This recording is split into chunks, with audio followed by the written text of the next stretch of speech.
Ky nuk është një lajm i mirë për le të themi kupolën drejtuese apo për leadershipin e Partisë Demokratike. Askush nuk mposht aktivitetin, rendin që ka ndërtuar kreu i saj, Sali Berisha.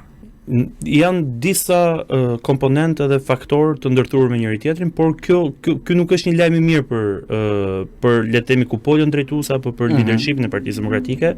Fakti që sot zoti Berisha vijon të ketë primatin e aktivitetit politik dhe të angazhimit politik dhe të punës, dhe të vullnetit. Nuk është normale. Pra, nuk është normale që në 36 vite në Partinë Demokratike njerëzit vijojnë të presin me syt nga Sali Berisha, çfarë po thot ai, çfarë po bën, çfarë po deklaron, çfarë po proklamon dhe apo na jep hapësira. Jo, hapësira merret me angazhim, me punë, me përkushtim, me dedikim, me vullnet dhe me një persistencë, sikundër e ka dhe vetë zoti Berisha.